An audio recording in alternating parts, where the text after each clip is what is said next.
en CA de ovario es muy alta, pero porque lo que vamos a tener es obstrucción y generalmente tenemos mucha asitis. Cuando tenemos asitis, el CA de ovario nos da una asitis gigante.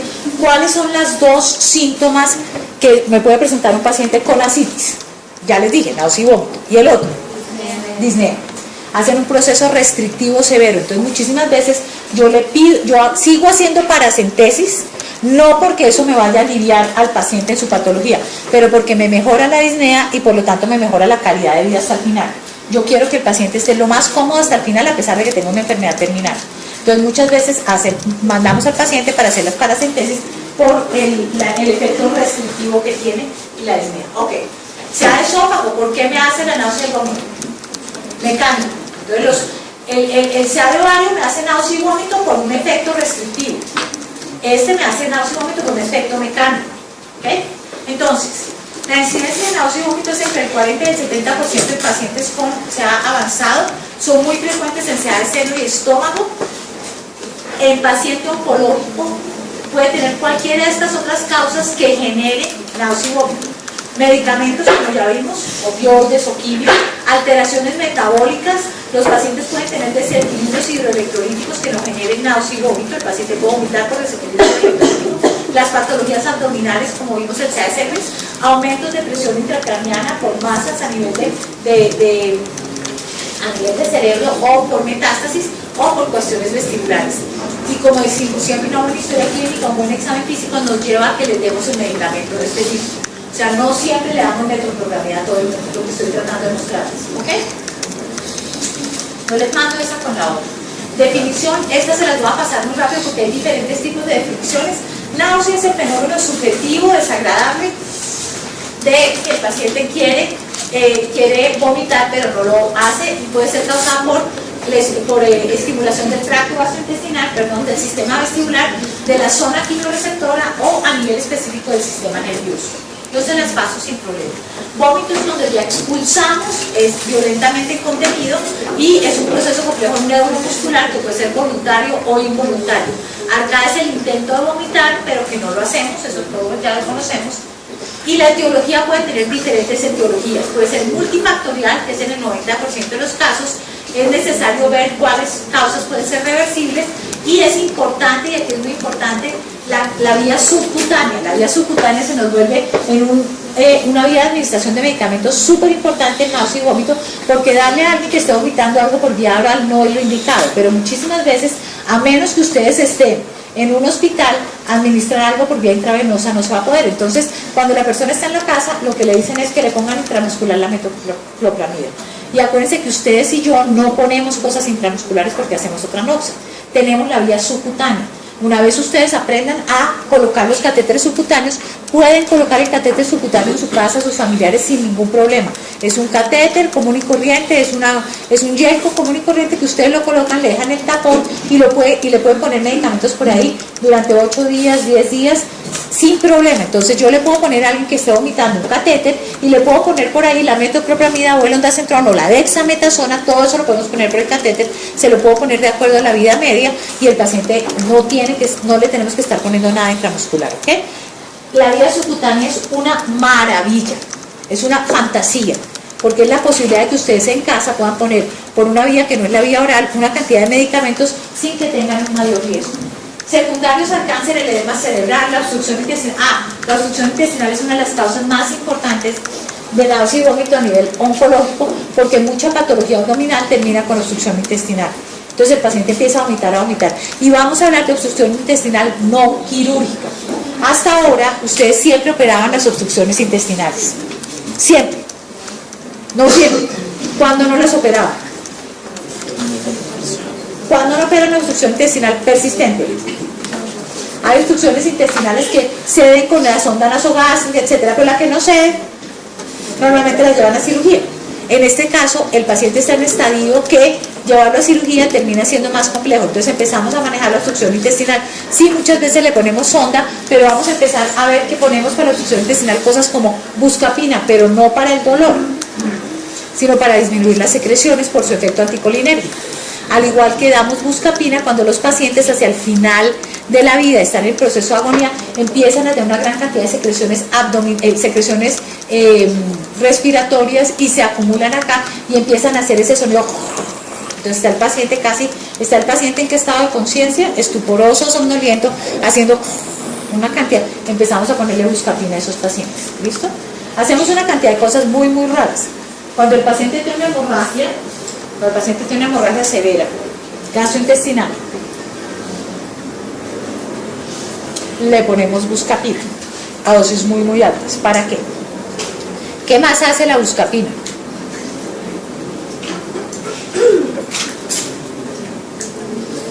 ¿Qué más hace la buscapina? Sí, señor. ¿Por qué la buscapina la utilizamos para los cólicos? Ok, hay relajación del músculo liso.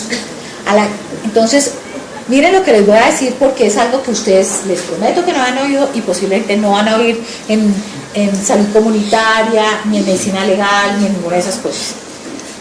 Cuando tenemos un paciente que sabemos que empieza a sangrar, que el paciente empieza a tener hematemesis y de pronto tiene enterorragias, tiene un cáncer gástrico, está ya en una etapa muy deteriorada, no se quiere llevar al hospital porque en el hospital no le van a hacer ninguna cuestión especial, la familia quiere que esté en la casa. ¿Qué me preocupa a mí en ese paciente? Ya sé que va a fallecer. ¿Cómo va a fallecer ese paciente? ¿Cuál es la causa de muerte de ese paciente? Ustedes en cuidado paliativo, hacia la etapa final, muchas veces me van a oír a mí hablar con mi grupo de médicos de qué se nos va a morir este paciente. Porque la idea es que tengamos medicina preventiva y es ver cómo ajustamos todo para que sea lo mejor posible. Ese paciente, ¿qué se va a morir? Sea gástrico, el paciente empieza con hematemesis, tiene un poquito, sobre todo hematemesis. Empieza con hematemesis. ¿Qué me preocupa? Y quiere estar en la casa, no lo quieren trasladar, todavía. ¿Qué es lo bueno de eso? Bueno, ¿de qué se va a morir? Y ya vemos el resto. ¿De qué se va a morir? Ok, hace una hemorragia de vías digestivas. Entre otras, al hacer una hemorragia, ¿el problema es para el paciente o para la familia? El paciente usualmente, ¿qué pasa? Baja su presión de perfusión cerebral porque baja su presión arterial media con la hemorragia y el paciente se queda dormido. Entonces es mucho más tranquilo que un paciente que está con la disnea. El paciente con la disnea es súper angustiante. El paciente con la hemorragia termina quedándose dormido. Pero para la familia, ver una gran cantidad de sangre, un charco de sangre alrededor de su paciente es terriblemente angustiante. ¿Qué quieren ustedes hacer? Ahí, eso es lo que yo sé que va a pasar. No voy para un hospital. Entonces, ¿qué hago? ¿Qué? No le pasen una sonda. No le pasen una sonda porque, o sea, para el paciente va a ser terriblemente incómodo el tener la sonda y todo eso. ¿Qué quiero yo? Que esa hemorragia quede contenida. Que esa hemorragia quede entre la cavidad abdominal. Que no se... O sea, el paciente igual va a tener la hemorragia y va a fallecer. Yo lo que no quiero es que salga toda esa cantidad de sangre y sea terrible para la familia. Acuérdense que estamos pensando que el paciente y la familia. Entonces le pongo unas dosis súper altas de buscapina. Se me distiende, queda la hemorragia contenida, el paciente fallece, no hubo la cantidad de sangre. ¿Ok? Entonces ahí también usamos buscapina. Entonces usamos buscapina cuando el paciente tiene esta cantidad de sonido y secas secreciones y entonces el paciente va a fallecer, pero la familia no está con esa sensación del paciente somnoliento o estupuroso, pero con los ruidos que uno dice, está sufriendo, no sé qué. Usamos buscapina para ayudar a contener la hemorragia, así. No que la hemorragia se pare, sino que quede contenida en la cavidad abdominal. ¿Listo? Usamos la buscapina para, entonces para toda esta cantidad de cosas que ya les estamos con, para la obstrucción intestinal. Y esto es importante para que ustedes vean que sí hay cosas que hacer diferentes a lo que ustedes están acostumbrados y es ayudar al paciente, y vuelvo y les digo, a que tenga una calidad de vida hasta el final, la mejor calidad de vida que puede tener. No se va a poder tirar de un parapente porque la enfermedad no lo deja, pero ustedes sí van a ayudar a que ese paciente esté lo más tranquilo y no tenga una dificultad respiratoria.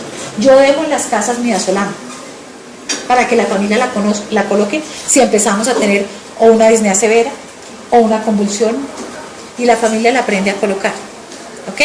Y estamos todo el tiempo en comunicación. O sea, si ustedes me llaman a las 2 de la mañana, a mí mi celular me suena todos los días. Yo tengo el celular prendido 24 horas, 365 días al año. Siempre. y suena este sonito, que todo el mundo dice que sonito tan ridículo, porque es que si me quedo dormida necesito oírlo.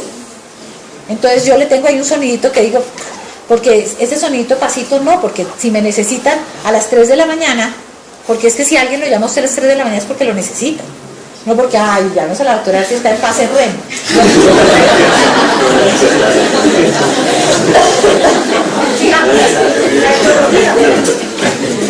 ¿Cuáles causas pueden ser secundarias al tratamiento? Quimioterapia, que ya la vimos, radioterapia, la radioterapia con alguna frecuencia produce náusea también, porque genera zonas de fibrosis y obstrucción.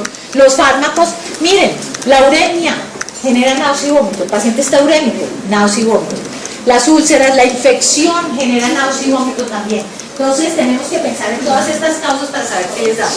Hay emesis aguda, esto rápido, tardía, anticipatoria, incidentales, refractarios, estos son solo términos, son solo para que los conozcan, pero no van para...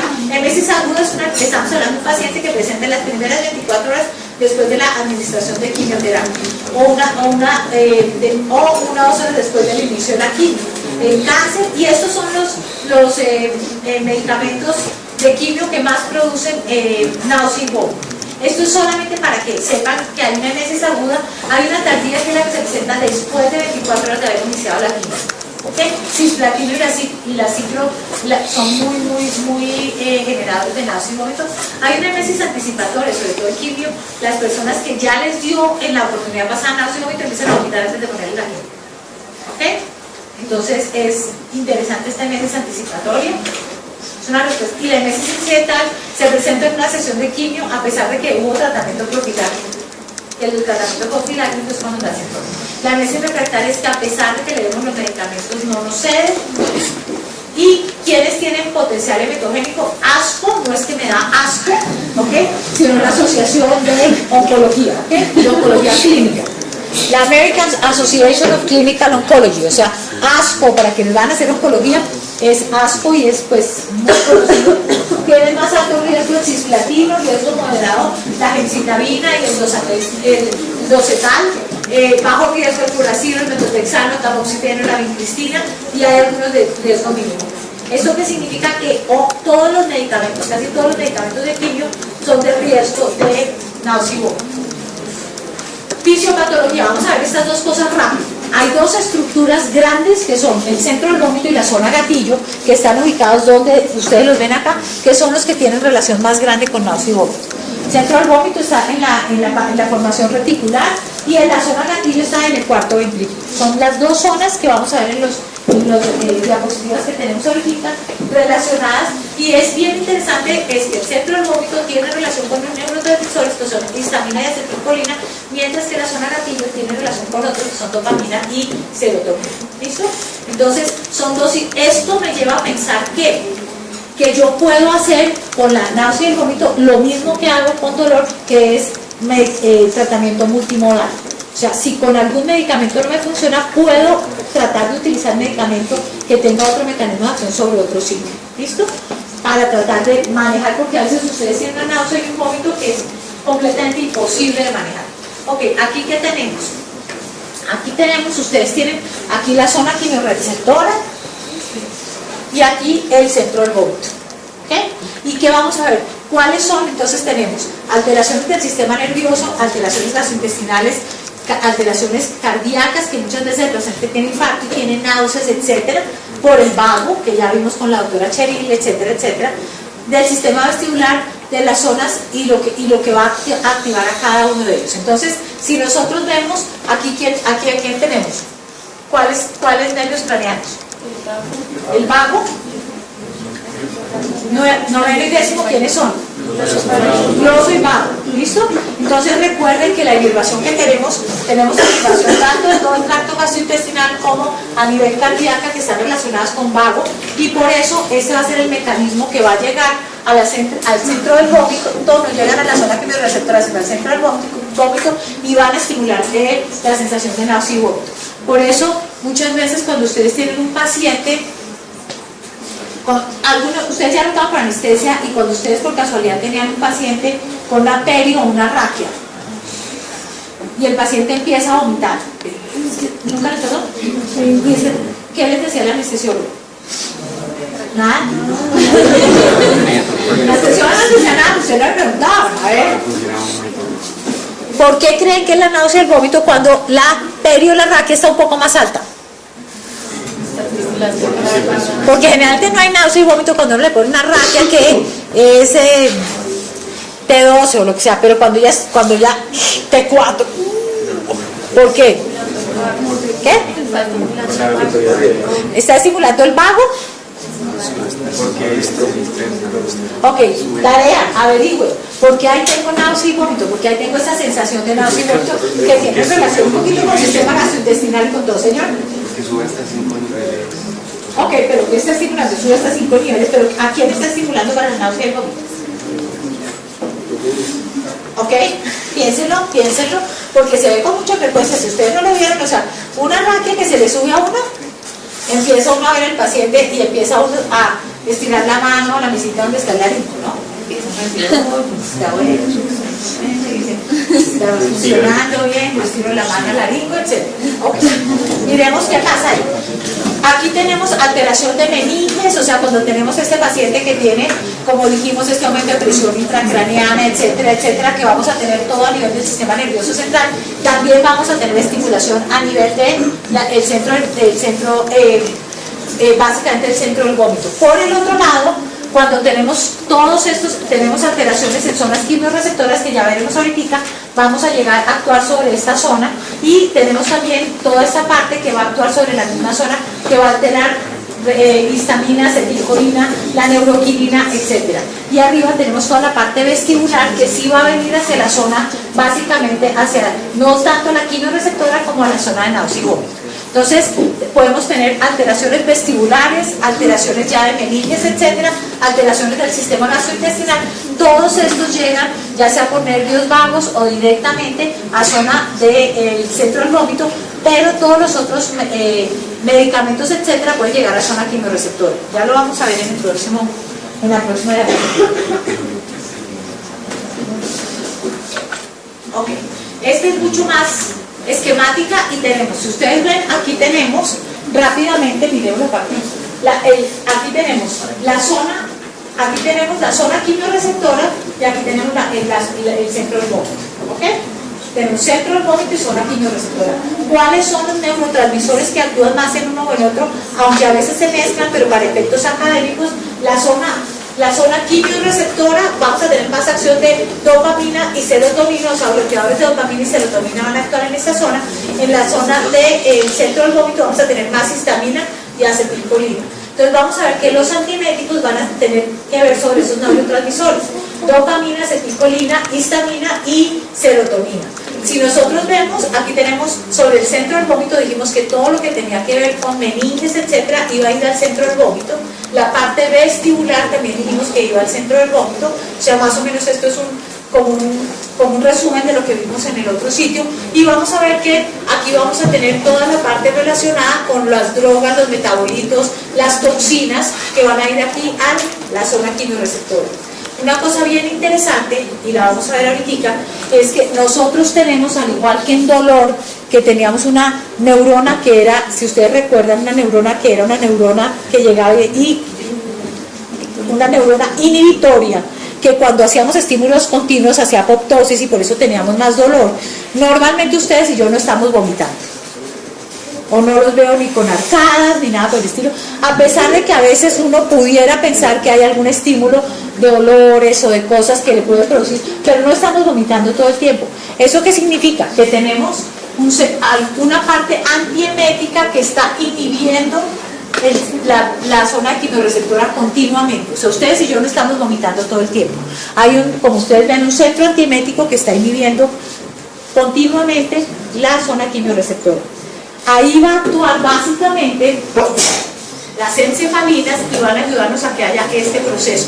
En esa zona es donde vamos a tener, y van a ver, y recordémoslo, donde actúan los medicamentos. Ahí es donde va a actuar los medicamentos de quimioterapia, que van a actuar específicamente acá, inhibiendo el centro antiemético.